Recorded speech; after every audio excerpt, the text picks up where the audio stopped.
All right, y'all, I want to try something. Okay. I'm going to read you a statement. Don't Google it. Just tell me if you believe it. Okay. Okay. I'm All right. intrigued. Yes, yes. We remain deeply committed to the mission, vision, and values that have always defined us. Our focus on sustainable innovation and our responsibility to the planet remain unchanged. No, I don't believe it. Mm.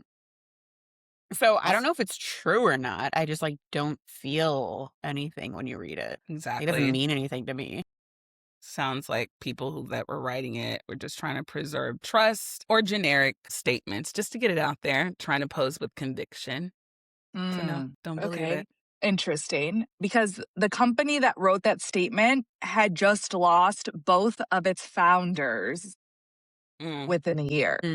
Really? That Yeah. honestly, that makes more sense. Hearing it, I'm like, yeah, they're definitely trying to save face. They just Right? lost what maybe made the company who they are. Mm-hmm. Yeah. And for me, that got me thinking, can you tell when a brand is no longer being run by the people who built it? Sometimes founders leave and then the brand gets stronger. Yeah, for sure. And then sometimes they leave and nothing changes. And then there's times when they leave and then within a few years, you barely recognize what was left. Like the whole company has changed. Yeah. I think those are the extreme examples that we all remember too, right? But Yeah.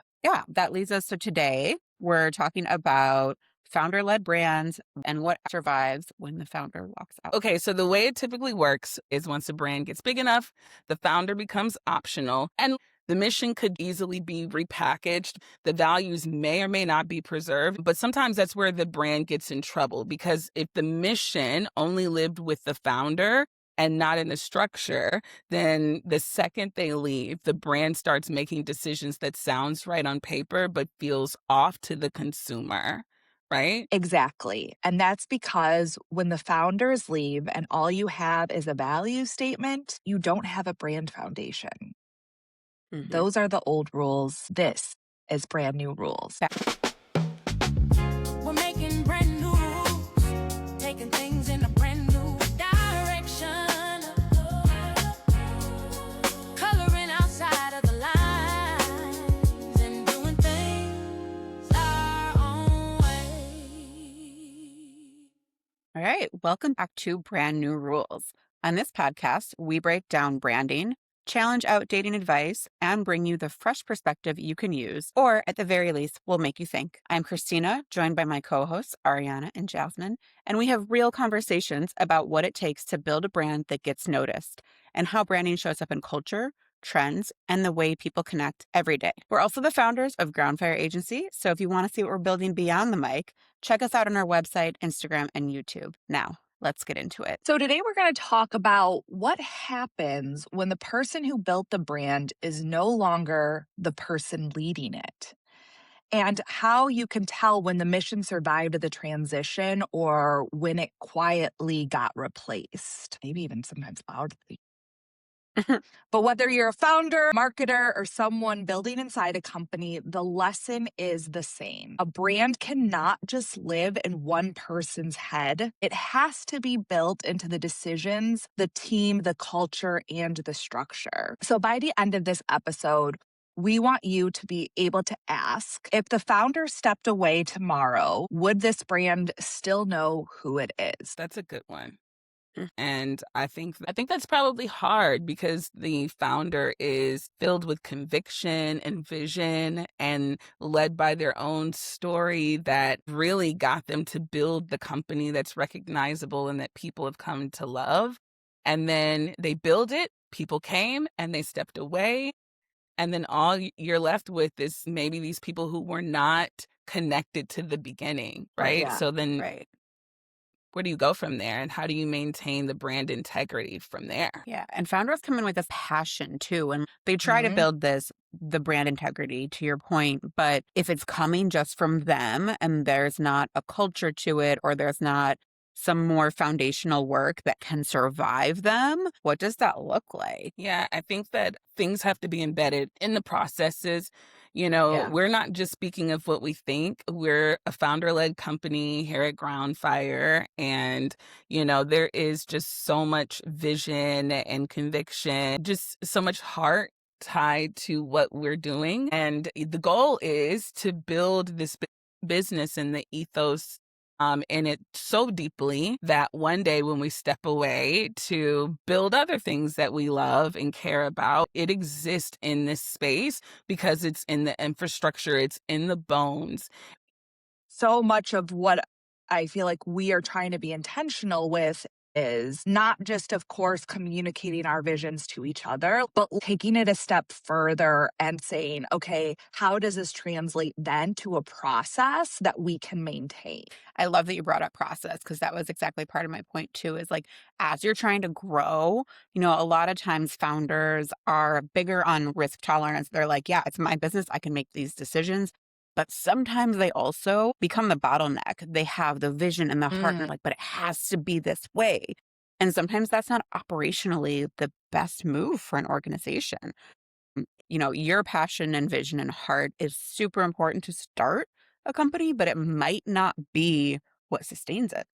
That's so And I true. think that gets challenging too, because let's be honest, so much in how we're moving in these early stages does rely on kind of instinct. How do we get these ideas and these feelings that we have and put it into words and processes and things that other people can grasp? And I think a lot of that goes back to what we mentioned in terms of like, you have to have a North Star. You have to have something that people can be rooted in. Yeah, I remember this conversation is reminding me of our very first few conversations. And I remember we always say that Christina is in 2035 because every single thing we do was not based on the success of the near term. Everything was like, well, when this company's worth $1 billion, what does that look like? Or that's not trademarkable. We're not doing that. And I think that from the very beginning, when we were having conversations about what was important to us, our brand, our company, we never start and stopped with just the three of us in our initial vision. We always looked beyond us, and we knew that we wanted to build a company that we could pass on and go. And that gives me a lot of confidence that we'll be able to move forward and people will be able to work with Ground Fire in the future and have a similar, if not same experience as working with the three of us. Yeah. Yeah. And I love the tie back to how we built this because, we all love a lot of brands that are founder led. We like stories, we like founders. But I think acknowledging and knowing that like, sometimes founders can be their own downfall. If we really think about most of the most well-known brands out there, right? Even some of our favorites, like they're no longer led by their founders. They're led by the board or they're public. So founder-led isn't automatically better, even though, maybe it makes us feel cozy and good because, I love shopping small, I love shopping local, all of these things. But sometimes that same conviction that built the brand ends up being the thing holding it back, which is kind of what, Jasmine, you were alluding to in like the way that we've built this. So I think I'd like to spend a little bit more time in that and talk about what that transition looks like, right? Like, how do you know when a founder is still protecting the brand and still making decisions that are aligned with brand growth, and when they're starting to limit it? And if they do step back, what has to be in place so that the brand itself doesn't lose itself, right? What is that transition like? That's a really good question. Yeah. I think make sure that you're diversifying your thought partners that are helping you manage how you think about the industry that you're in. Every industry is ever growing and changing, and you can easily be left behind. And I think when you are a founder-led company, it's easy to get connected to your vision so solely that it's harder to broaden your horizons and take on counsel about what might connect more beyond your initial vision.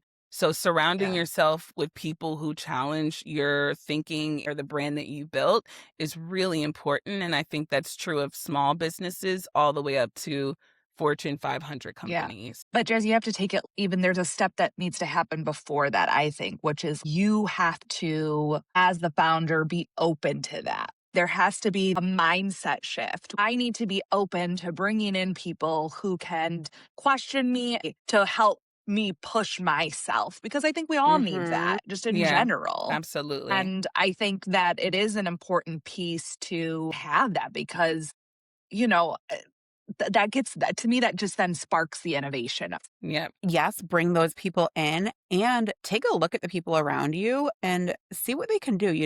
You hired them for one reason, but we're all such multi-passionate people that have like different interests and skills. Tap into some of that. Say, bring in your, I don't know, project manager and say like, hey, we're looking into going to this conference for sales. Do you have any thoughts about that? Or just if tap and go take a look at their resumes when you first hired them. Ask them questions. What are you interested in? Is there a part of the business you want to learn more about? And just see where that can take you and like what these different new ideas and perspectives can bring to your company. And to know that, hey, if I do step back, I actually know that it's in good hands. If I leave, do you still care about this company? Do you have any skin in the game? Yeah.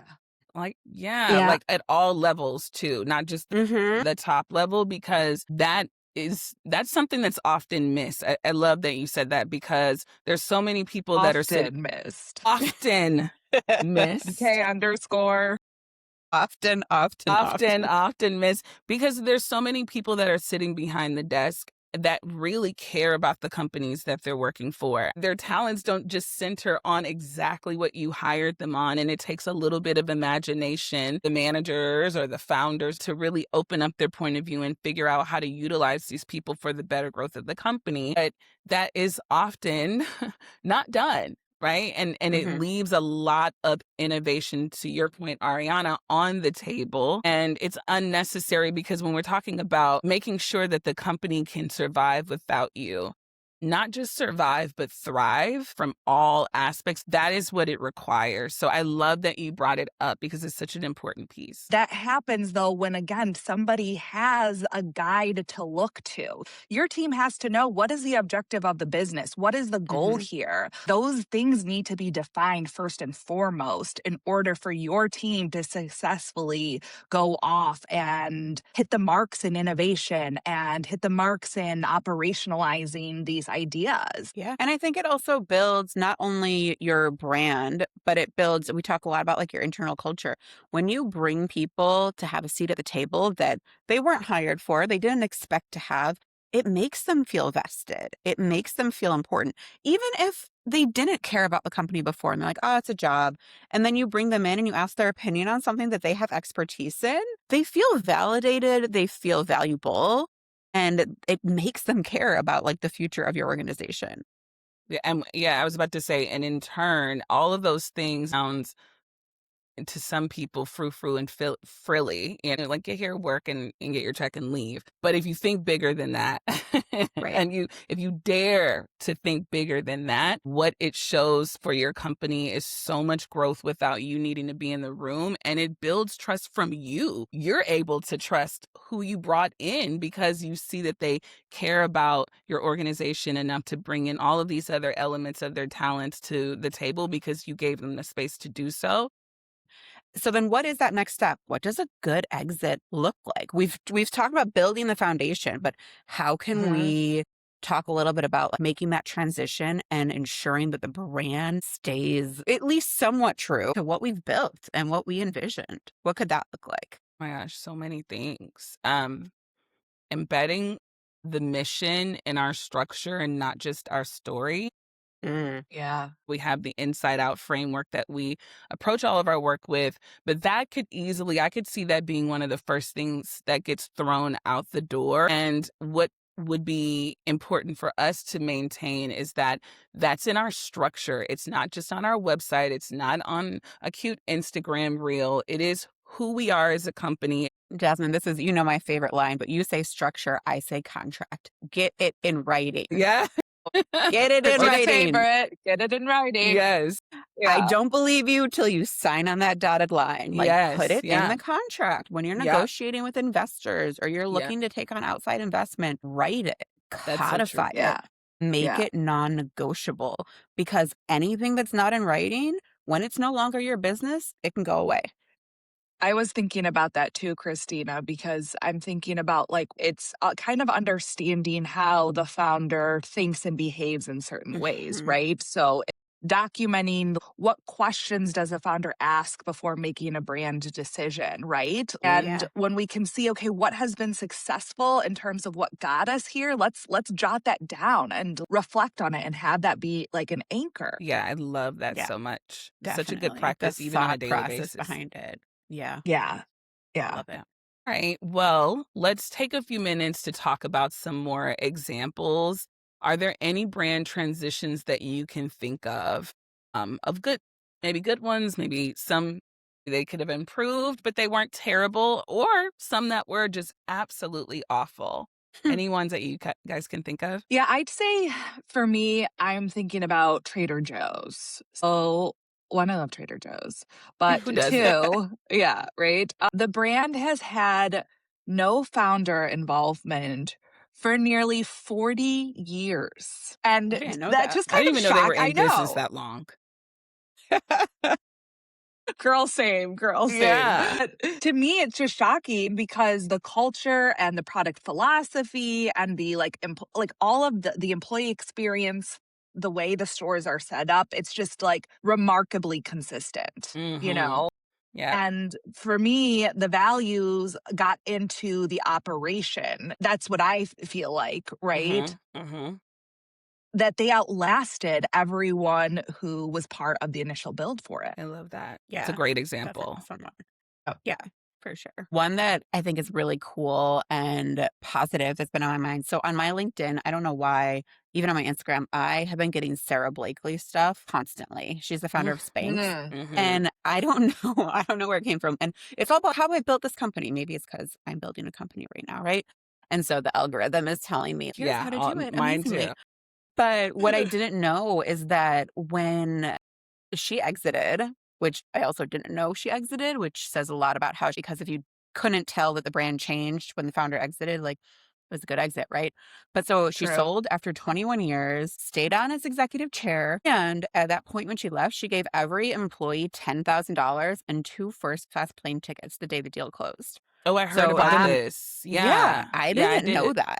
Yeah. And so her mission didn't change when she sold the brand, and she ensured that it didn't change, which is why none of us felt the change, right? Yeah. Yeah. So No, I that's think I that just was love a really that cool too one. because it's just more she's gonna really stick true, like stay true to who she is and her brand identity by that type of exit. And I don't also know, I the just love employees got a win out of it too. You know, we love advocating for employees, and so Yeah, they I got mean a that's win out of that. amazing, of Yeah, course. that was so cool. I love that. I will say for me, there's a complicated middle as it relates to this question, and for me that would be Ben and Jerry's. Y'all know how much I love Ben I'm Ben an and ice cream Jerry's all the person. time. I know. Everybody I I'm talk an ice about, cream I've been talking person. about Ben and Jerry's since like our first month in business.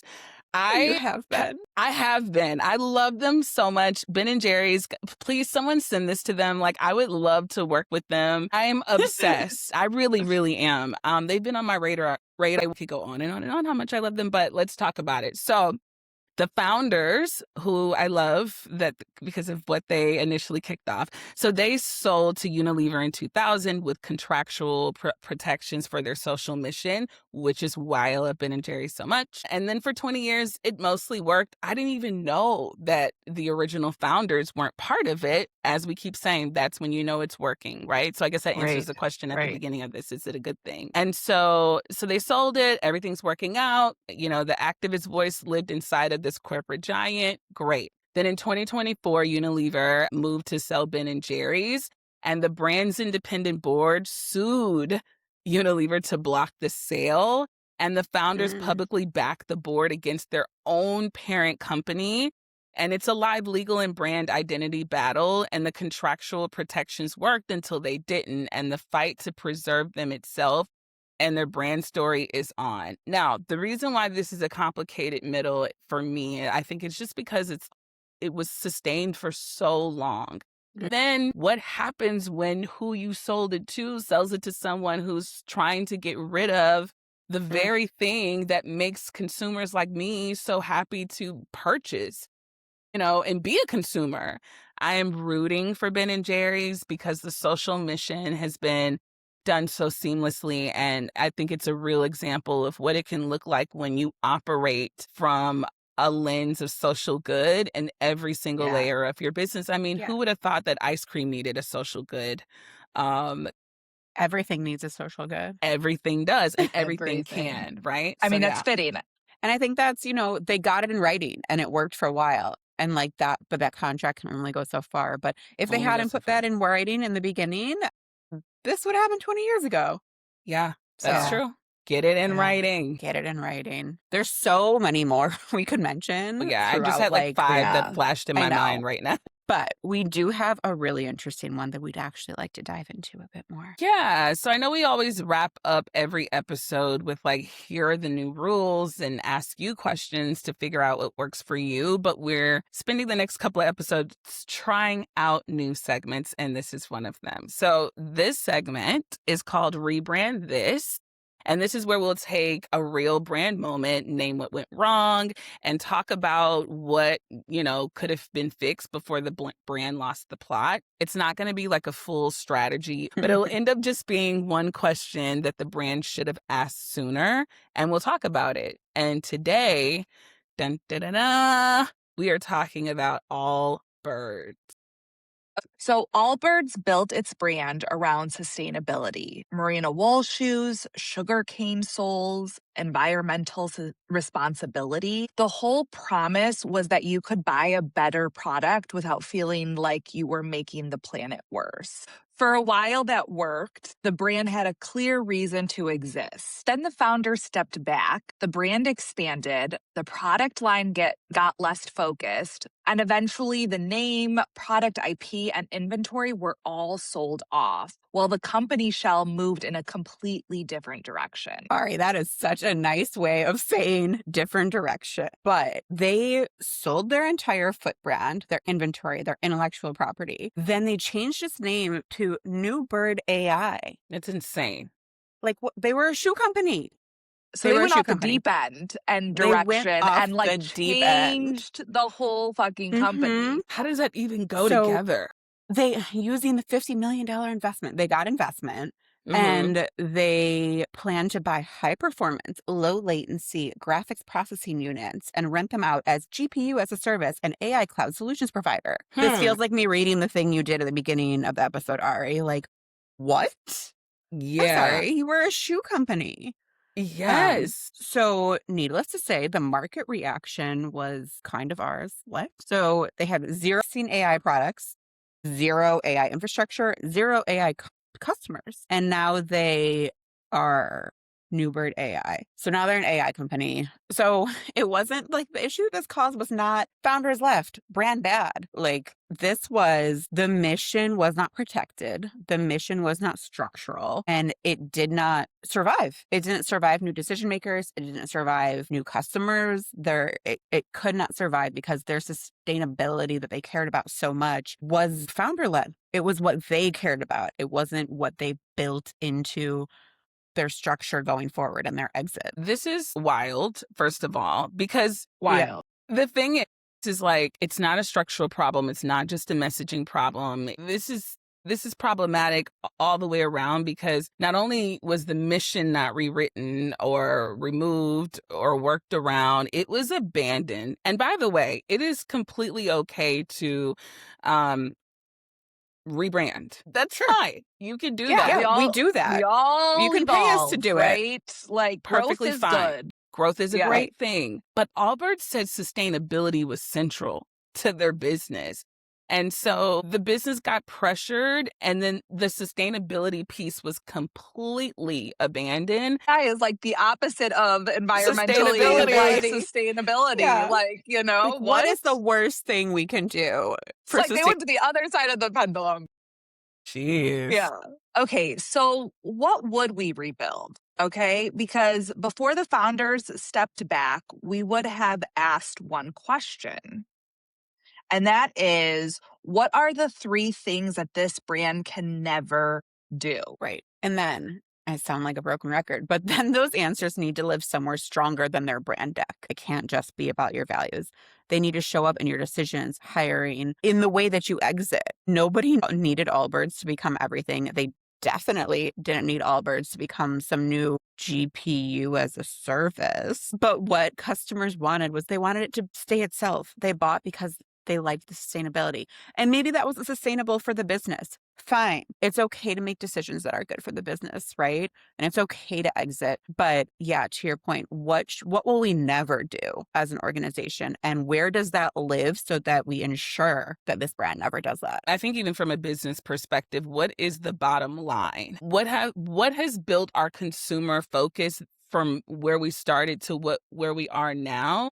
How can we rebrand without completely replacing the consumer's trust and completely abandoning the sustainability piece that made this brand so important? Just because once the pressure hits, it's usually too late to decide what you believe, but it's never too late to decide your bottom line. Yeah. Yeah. Yep. I I think would agree. just for a quick back and forth, maybe what would we do if they came to us and they're like, here are the things we want to protect, but sales are slowing, investors are breathing down our necks. What would be kind of an idea? And again, we don't want to give away all of our strategies because they're not. But like, what could that look like? I know we have the questions we want to ask, but like, what would be a solution? High level, but One of the things I would start with is what are the reasonings for a rebrand? Fine, we want to do that. Great. Rebrands are fun. It's some of my favorite work to do. But how are we going to keep the ethos alive? And where are we shifting to that will bring the consumers on the journey with us so we won't lose trust and we won't have to restart. A rebrand doesn't necessarily mean a restart, And why would you work so hard? And I think that's what people get That is, caught yes, up in. that They is, think it's that a is. restart, and it's yeah. No, it doesn't have to be a restart. It could literally just be, how can we bring our consumers or our clients on another part of this journey that may look differently, but it's still the same journey for the consumer. You cannot abandon something and think that people are just going to hop on board naturally because you've woke up and you're like, oh yeah, this AI thing. Yeah, we'll do that. We do that too. No, you do Yeah. not. Yeah. I think that's what I was asking looking those- for. Yeah. Yeah. And I think it's asking those like reflective questions that we've discussed in previous episodes, like scaling back, answering why are you doing this? What is it that you want to stand for? And I think like that answer may show up differently now at this point in the journey that your business is on. It doesn't necessarily mean it's wrong, but sometimes it's good to ask yourself those same questions to recenter yourself. Yeah. Yeah, that's what I was looking for. Is this next step here, the rebrand here, is to bring those customers on the journey, right? And whether that's a campaign, a brand relaunch, there are so many different ways that can happen. But I think the key is asking those right questions and bringing the customer along on the journey. Right. That has to be a part of it. Absolutely. So, Okay. we want to hear from you with this segment. If you want us to keep doing this, let us know. Drop a comment or send us a DM. But also, if there's a brand that you've watched lose itself after a founder left or after something went wrong, let us know what you think. We love hearing from you.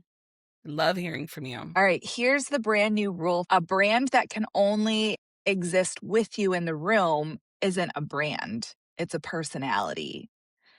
Embed the mission in the structure, not just the story, because the story is the first thing to go when the board needs to pivot. Yeah, and the founders who protect their brands aren't the ones who hold it the tightest. Remember that. They're the ones that build the value into the foundation so deeply that the brand knows who it is and can survive with or without the initial founders. Great. Before we go, the question we leave you with today. If you step back from your brand tomorrow, not sold, not retired, just step back, what would the people left in the room use as their North Star? And my favorite, is that written down anywhere that matters? Yeah, you're right. And because building a brand that outlasts you isn't about letting go, although you should let go if you want at some point. But building a brand that outlasts you isn't just about letting go, I will say, but it is about building it right in the first place. And that's getting everything in writing and embedding who you are and what you want it to be from the very start. All right, y'all. Thanks for listening. We look forward to every other Wednesday with you.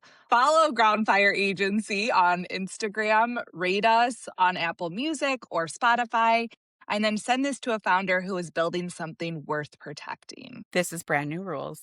See you next See you time. next time. Bye. Bye.